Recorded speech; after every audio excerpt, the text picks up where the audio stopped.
말씀합니다. 그것은 말 그대로 하나님 나라의 뜻이기도 합니다. 그래서 우리는 이 누가복음 2장 14절 이 말씀만으로 하나님 나라를 이해해도 될 것 같습니다.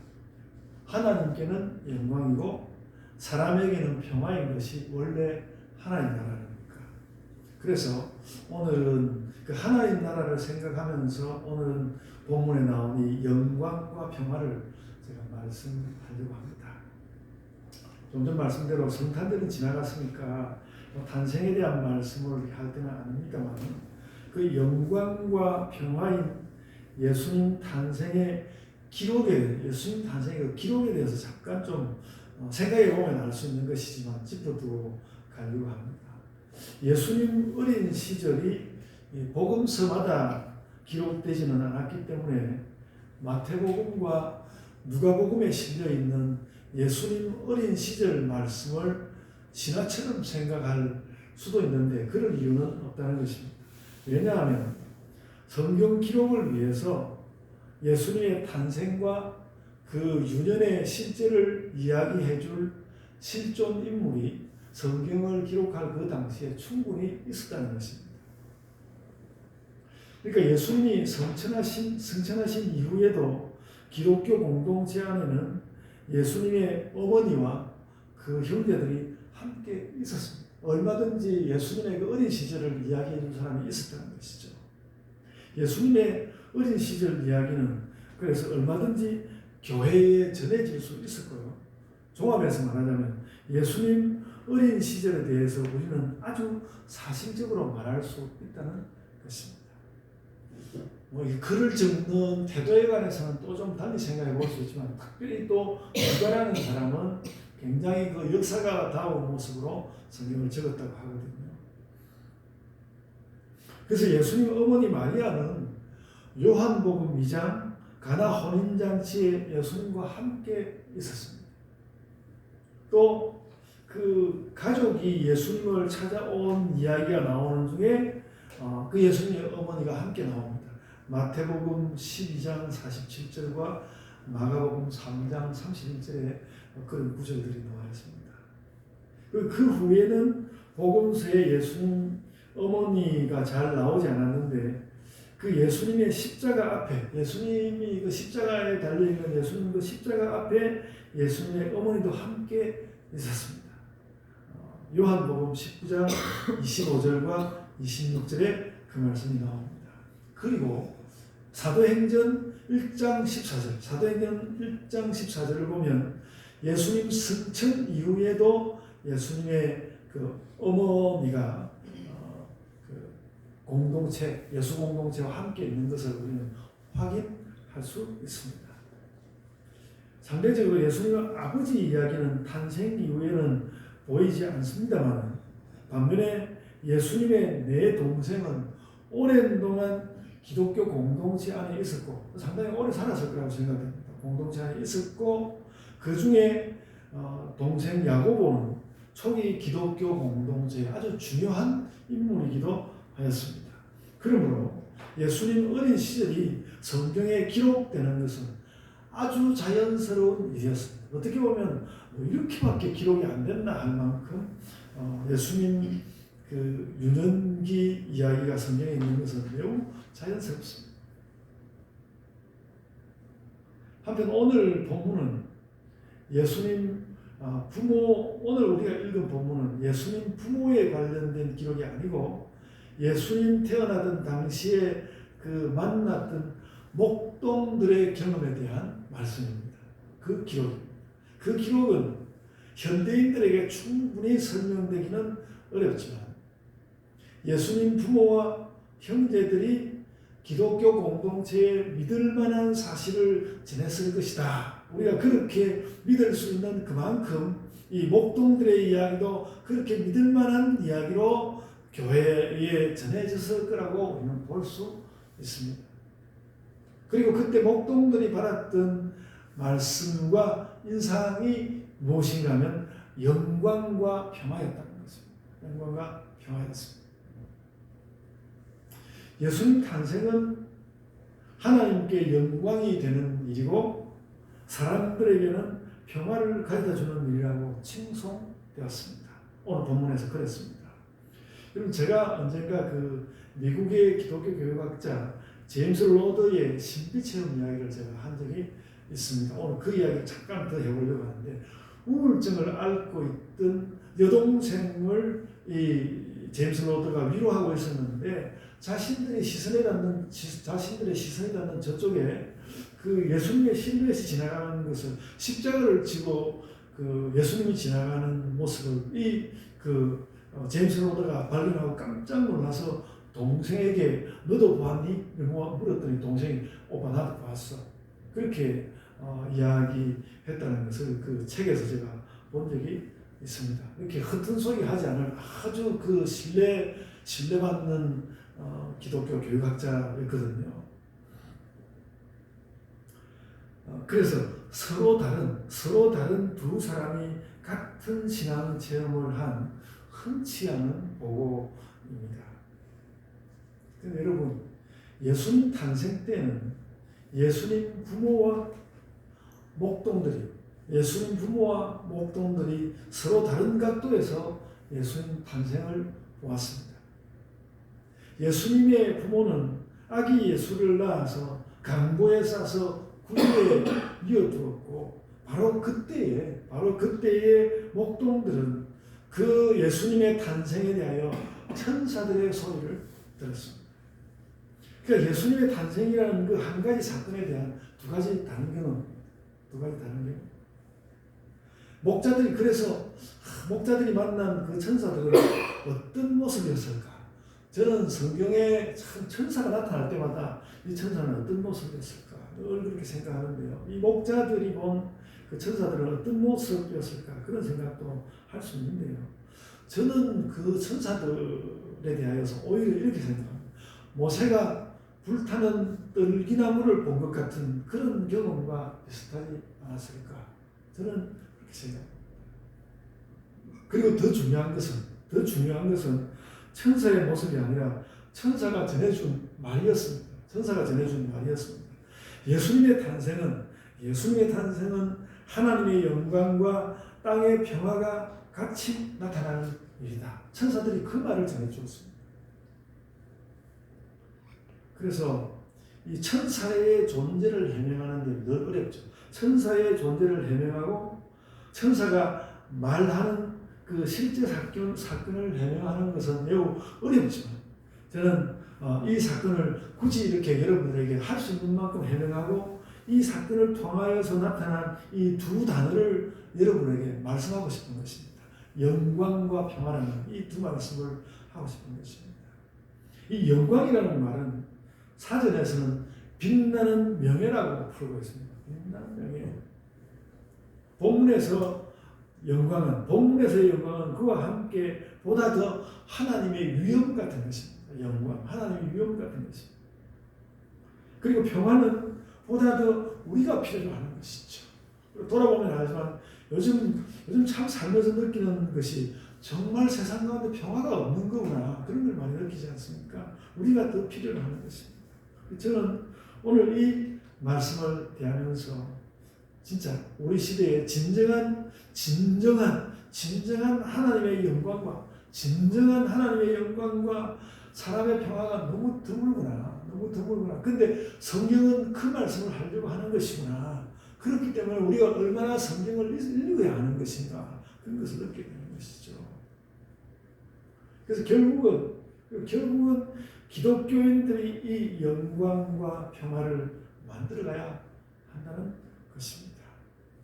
그래서 그러니까 오늘 누가복음 2장 14절에서 말한 이 영광과 평화가 우리에게 잘 나타날 때 우리는 성경적으로 살고 있다는 것을 우리 스스로 확인할 수 있는 것입니다.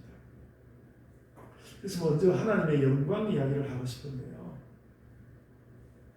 제가 이제 그러니까 이 누가복음 2장 14절에 이 영광이라는 말씀에 부딪히고 나서 뭔가 이제까지 그냥 그냥 이렇게 쭉 읽어나가던 그런 느낌과는 달리 영광이라는 말이 제 가슴에 확 박히면서 이게 그냥 쉽게 할 수 없는 말이라는 것을 느꼈습니다. 그래서 많이 고민했습니다. 그래서 이 누가복음에서 말씀하는 영광을 대체 우리는 어떻게 받아들였으면 좋을까? 나는 어떻게 받아들이면 좋을까? 그러니까 이런 것이죠. 제가 그동안에 이 하나님의 영광을 영광답게 충분히 받아들이지 않았다는 것을 많이 느꼈습니다. 그래도 일단 오늘 본문에서만 볼 때 이 영광은 그러니까 일단 하나님께 속한 것이 맞습니다. 이 영광이라는 것은 하나님께 속한 것이 맞습니다. 본문에서 이 영광이라는 말이 14절에만 나오는 것이 아닙니다. 다른 9절에 이 말씀이 또 나오는데요. 9절에서는 주의 영광이 목동들을 두루 비추었다고 하였습니다. 주의 사자가 곁에 서고 주의 영광이 그들을 두루 비추네, 그렇게 말하였습니다. 그래서 이 영광은 어떤 하나님의 영광이 맞는데 하나님의 영광이 우리가 볼 수 있는 감각적인 빛이 되어서 사람들을 비춘 것입니다. 굉장히 드문 현상입니다. 그러니까 그건 굉장히 감각적이지만 아주 하나님의 속성에 속하는 그 무엇이 사람을 이렇게 비추었다는 것이죠. 그 영광이 감각적이었지만 그래도 이 빛은 하나님의 속성을 담고 있었다는 것이죠. 그래서 다시 말씀드리면 그것은 감각이 사람에게 감각이 되면서도 하나님의 속성을 담은 아주 묘한 영광이었습니다. 저는 이것이 모세가 본 떨기나무하고 비슷하지 않았나 그렇게 생각해 보았습니다. 그래서 결국 이 9절의 영광과 14절의 영광 그 좀 다릅니다. 9절의 영광과 14절의 영광은 나타나는 방식은 많이 다른데 그래도 본질은 같습니다. 하나님께로부터 왔으니까. 그래서 9절의 영광은 감각적이고 14절의 영광은 어떤 깊은 의미를 품었는데 그 둘의 본체는 다 하나님께 속하였다.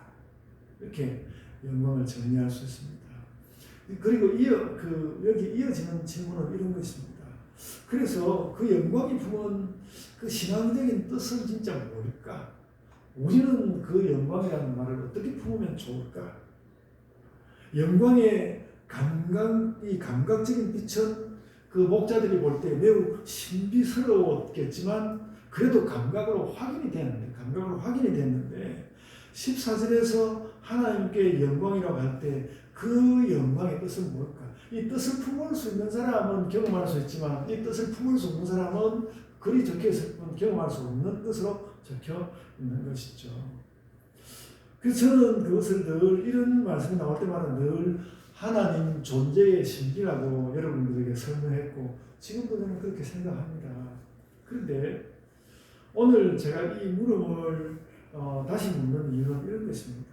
그렇게 하나님의 존재, 하나님의 신비 그렇게 표현하는 것은 좋은데요.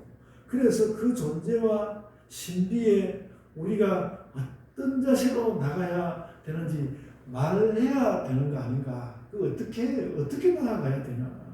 어쩌면 우리는 이 하나님의 영광을 늘 너무나 가볍게, 하나님의 영광 늘 그렇지, 성경에 보면 가득하게 있지, 가볍게 지나가 버리는 것은 아닐까. 그러니까 앞으로도 또 가볍게 지나가 버린다 할지라도 오늘 제가 설교하면서 이 시간만은 좀 그 영광이라는 말을 그렇게 가볍게 지나갈 것이 아니라 좀 깊이 들여다보아야 하지 않을까. 제가 그래서 이 말을 묻는 것입니다.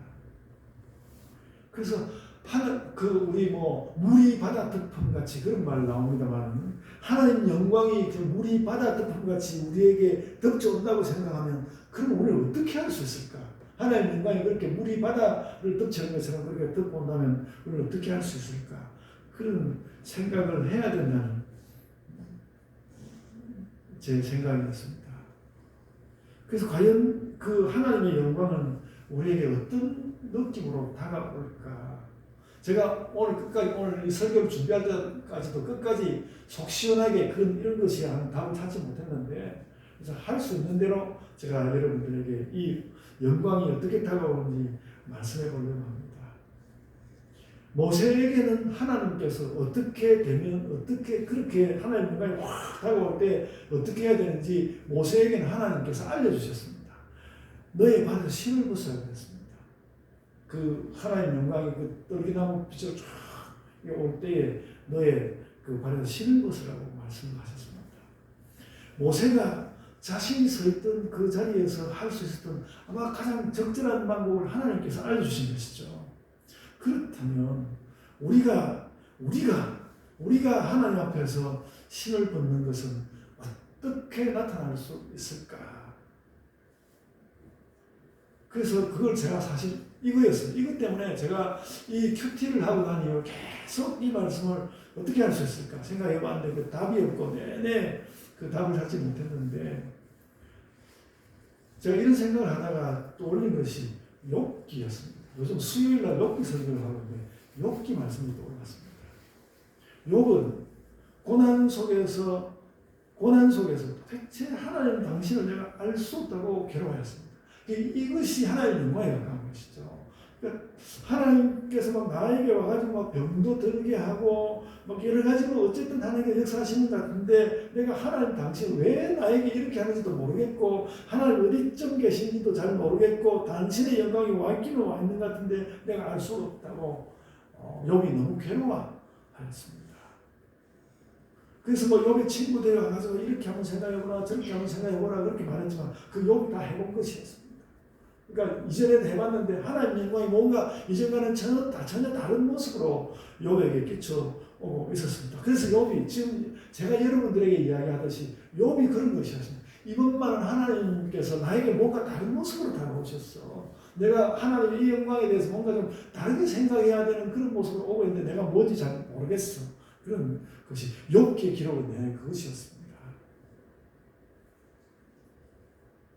근데 이제 누가복음에서 하나님 영광을 이렇게 생각하게 되니까 제가 욥이 고통스러워하면서 잘 모르겠다고 했던 그것이 정말 하나님 영광이 그러니까 뭐 욥은 그것을 하나님의 영광이라고 표현하지 않았습니다만은 하나님 영광이 나에게로 오는데 나는 견딜 수가 없네 그런 것 들어왔단 말이죠. 그래서 여러분 한번 찾아보십시오. 욥기 3장 24절에 그런 말씀이 나옵니다. 욥기 3장 24절에 한번 찾아보십시오.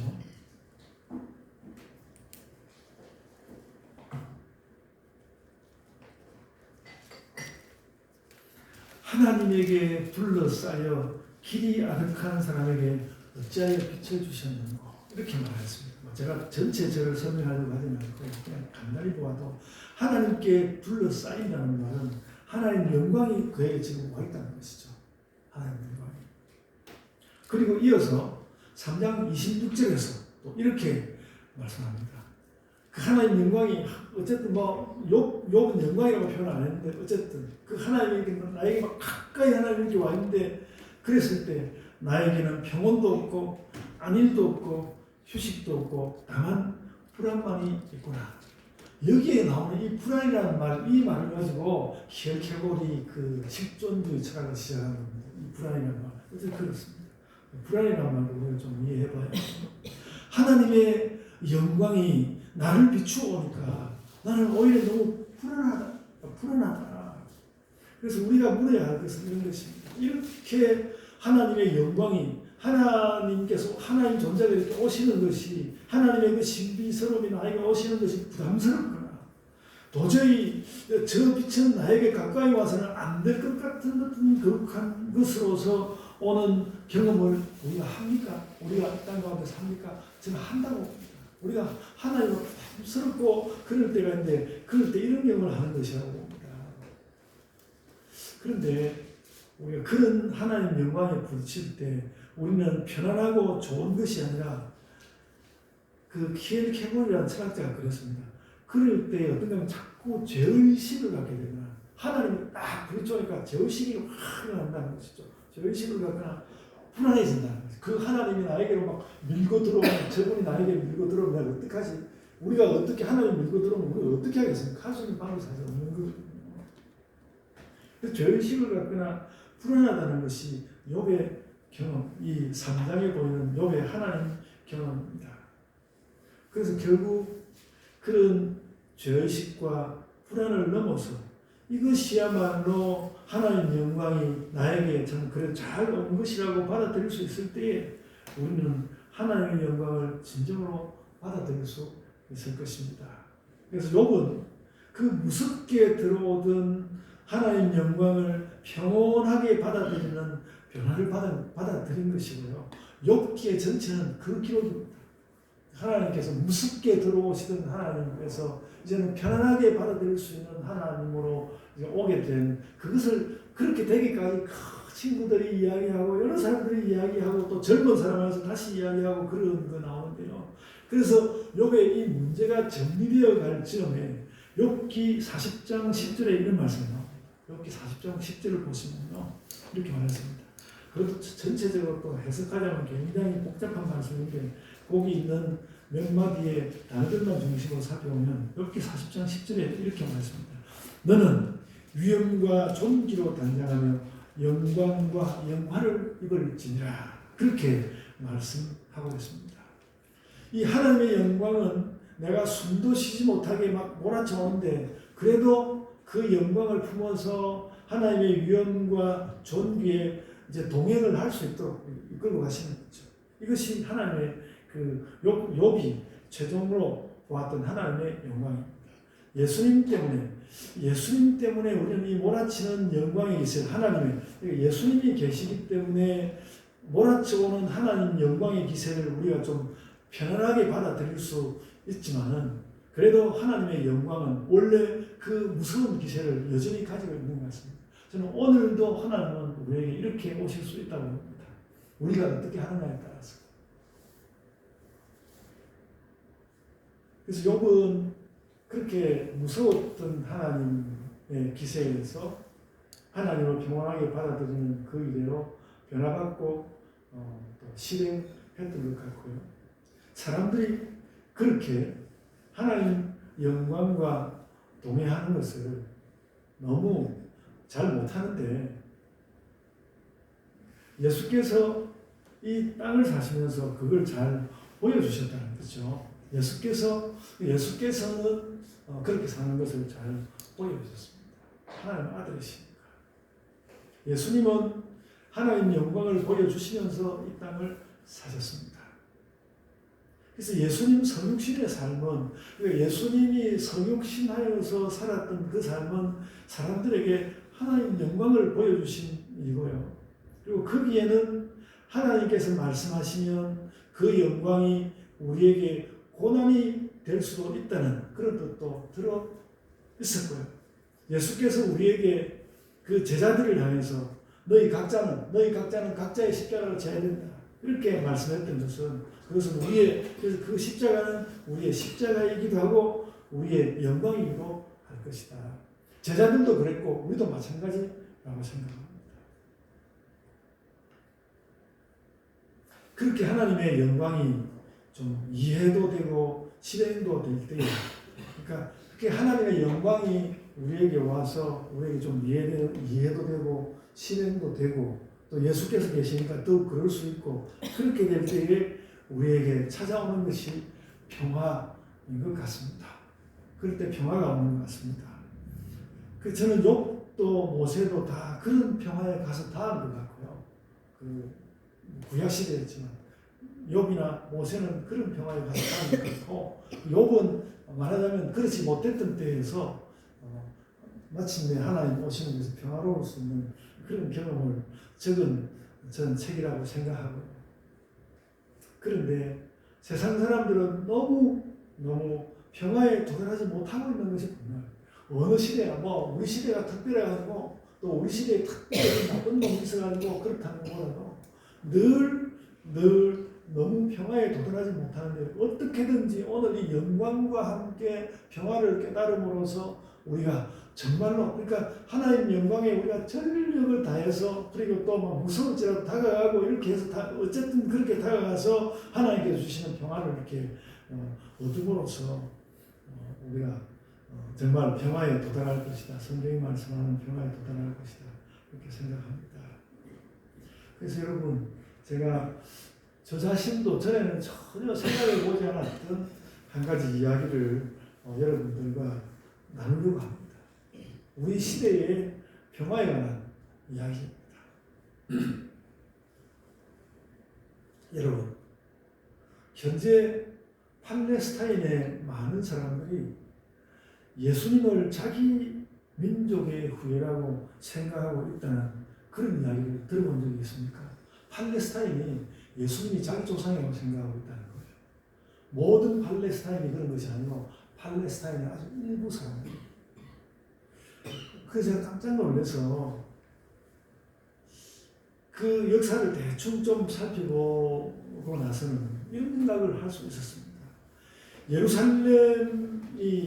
예루살렘이 기독교의 중심이 되다가 그 이후에 좀 북쪽에서 기독교의 중심이 되었던 안디옥 교회에 기독교인들이 많이 모였습니다. 그래서 그 안디옥 그 도시 자체가 완전히 그 기독교인으로 가득 찬 그런 도시가 되었는데, 그 안디옥 교회에 터잡고 살던 많은 사람들이 그곳에 살다가 계속 역사가 흘러가는 가운데 지금의 팔레스타인 지역에 자연스럽게 살게 되었고요. 그래서 이스라엘이 팔레스타인 땅에 자기들의 나라를 세우던 그 당시에는 팔레스타인 사람들 중에 약 10%의 인구가 기독교인이었다는 것입니다. 그러니까 그 이스라엘이 그 팔레스타인들을 밀어내 버렸던 그 땅에 살던 그 팔레스타인 사람들은 그 다윗의 철천지 원수 그 블레셋 사람들하고 다른 사람들이라는 거예요. 물론 기독교인 아닌 사람도 있지만, 기독교인은 물론 적은 숫자이지만 다른 사람입니다.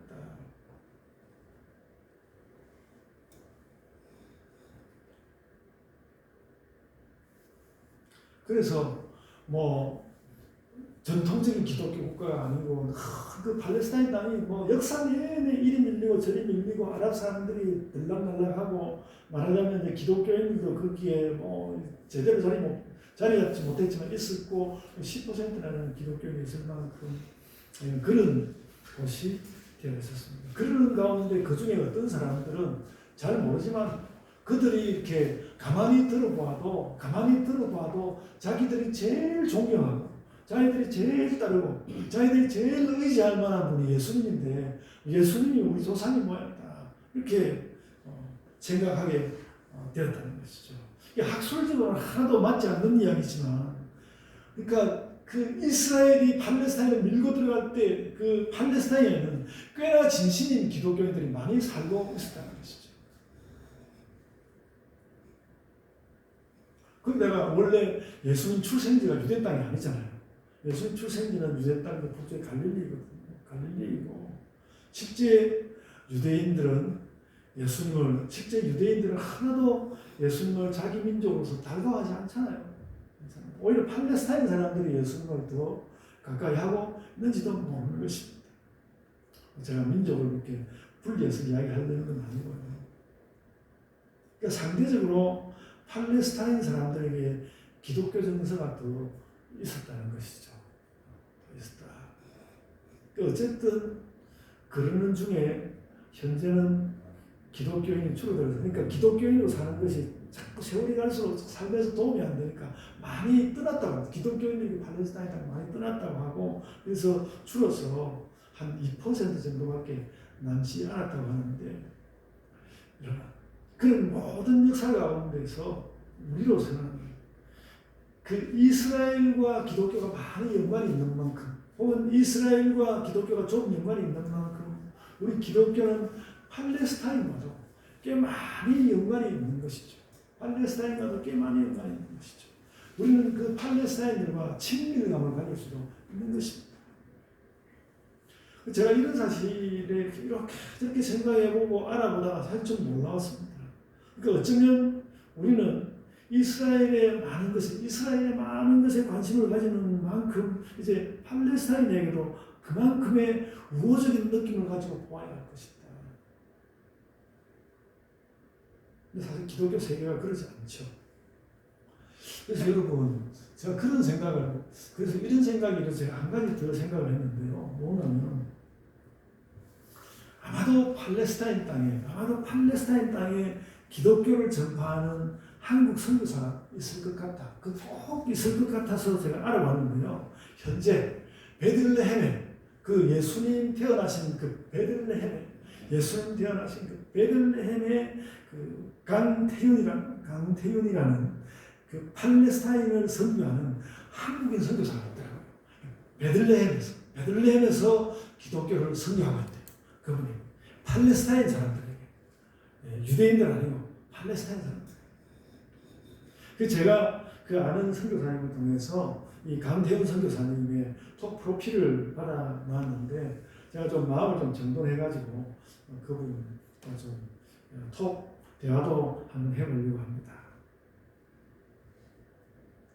그래서 여러분, 예수님은 어쨌든 사람들에게 구원을 주려고 하셨지만 현재로는 그런 가운데 미묘한 상황이 만들어져 있고 팔레스타인 사람들이 그렇게 이 온 세계에 참 둘도 없는 우리나라도 뭐 이렇게 미국, 소련 이런 나라들이 잘못 협의하는 바람에 남북이 나뉘게 됐지만 우리보다도 더 불행하지 않습니까? 팔레스타인 그 주로 영국을 중심으로 그 강대국들이 뭐 그 나라의 땅을 이렇게 저렇게 했기 때문에 그 얼마나 큰 불행을 맞았습니다. 불행을 맞은 그 팔레스타인 사람들이 있다는 것이죠. 그들이 뭐 자기 땅을 지키지 못한 책임을 묻는 것은 적절한 일은 아닌 것 같고요. 이런 미묘한 상황도 만들어져 있다는 것이죠. 그래서 이럴 때에 기독교인들에게는 그러니까 온 세계 기독교 교회가 이스라엘에게 땅을 찾아줄 수 있었다면 뭔가 좀 더 책임감을 가지고 기독교 세계가 그 팔레스타인 땅을 안정시키게 하지 않나. 정치적으로 제가 이렇게 말할 뿐이고 정치적으로 하는 것이 쉬운 일은 아니겠지만 그래서 이럴 때 우리 기독교 교회가 좀 더 이 팔레스타인 땅의 평화의 책임을 우리가 느끼게 하지 않는가. 그러니까 사실 기독교 사회가 만들어 놓은 결과거든요. 크게는 그런 생각입니다. 제가 그 선교에 대해서 불같은 마음이 이렇게 일어나지 않았는데 이 팔레스타인의 불행에 대하여서 이렇게 좀 살펴보고 또 팔레스타인 기독교인 그들의 운명을 이렇게 생각할 때는 참 그 선교에 대하여서 어떤 불같은 것이 일어나는 그런 것을 느꼈습니다. 그러니까 우리에게는 오늘날의 기독교인들에게는 팔레스타인 평화를 위해서 힘써야 할 책임이 있다는 것이죠. 그래서 오늘 이 누가복음 2장 14절에서 이야기하는 그 예수 그리스도께서 오셔서 우리에게 주셨다는 그 영광도 너무너무 힘들지만 그 평화도 어떤 사람은 가지고 있지만 어떤 사람은 갖고 있지 못한 그 평화에 대하여서 우리는 어떻게 할 것인가라는 그런 생각이 든다는 것이죠. 그래서 역시 여전히 오늘날도 그 예수께서 오셔서 보여주셨던 그 아기로서 보여주셨던 그 영광과 그 평화가 너무 쉽지 않구나 그런 것이죠. 여러분, 하나님의 영광이 성육신하면 평화가 되는 것 같은데 우리 세계는 스스로 흐트러운 질서 때문에 하나님의 영광도 잘 나타내지 못하지만 하나님께서 주시기 원했던 평화도 관찰하지 못하고 있는 것 같습니다. 그러니까 우리가 그런 마음을 가지고 누가복음을 읽어야 하는 것 같습니다. 여러분, 2차 대전 이후에 칼바르트가 혼란스러운 그 유럽 세계를 그 뭔가 좀 조용히 할 수 있도록 평화를 줄 수 있도록 하기 위해서 전적 타자라는 그런 신학적 개념을 가지고 뭔가 정리를 하고 그들에게 평화를 만들어 주었거든요. 저는 요즘 우리가 그와 비슷하다는 느낌을 받습니다. 우리 사회도 지금 그렇지 않습니까? 우리 사회도 지금 평화가 없지 않습니까? 그런 느낌을 받는데요. 그래서 제가 이런 팔레스타인의 이런 운명을 보고 오늘 또 우리 사회를 보고 그러면서 정말 요즘은 이런 내용을 가지고 어떤 국가적인 부흥회라도 한번 했으면 터무니없는 그 어떤 목사들의 외침보다도 이런 국가적인 부흥회를 해야 되지 않는가 그런 마음도 많이 듭니다. 여러분, 우리는 그래서 하나님 영광 앞에서 무서워할 만큼 두려워할 만큼 겸손해지고 또 평화는 우리 자신의 희생 가운데 온다는 것을 말씀해야 하는 그런 시대를 우리는 살고 있는 것입니다.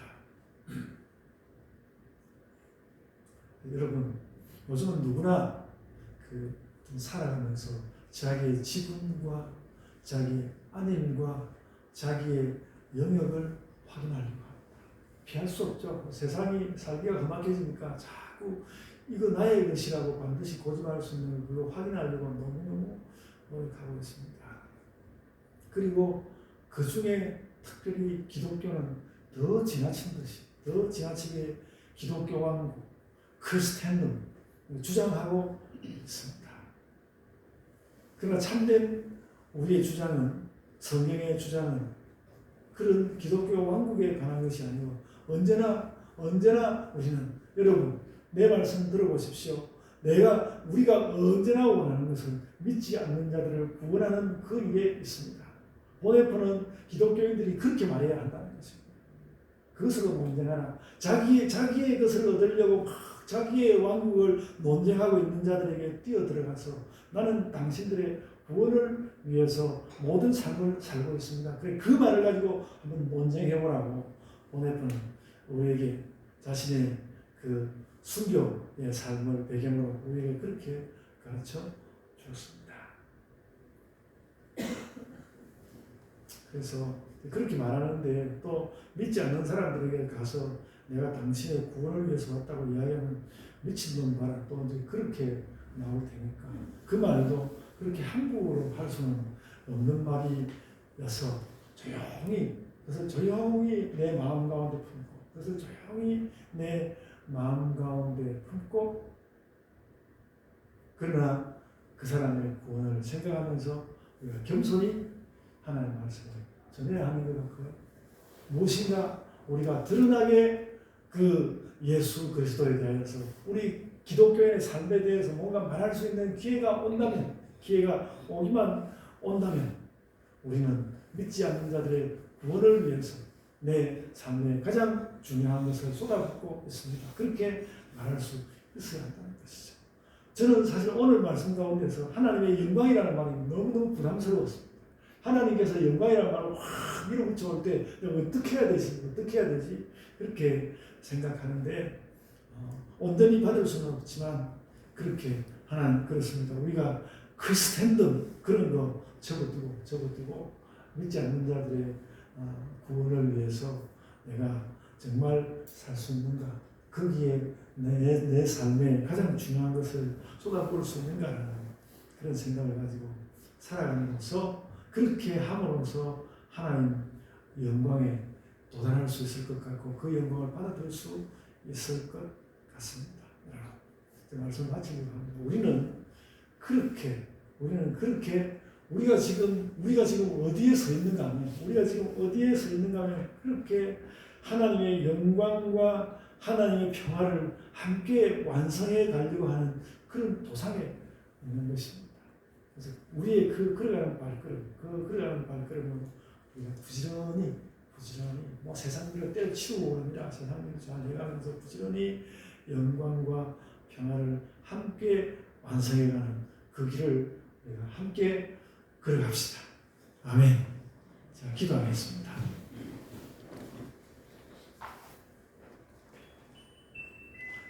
아버지, 은혜를 감사합니다.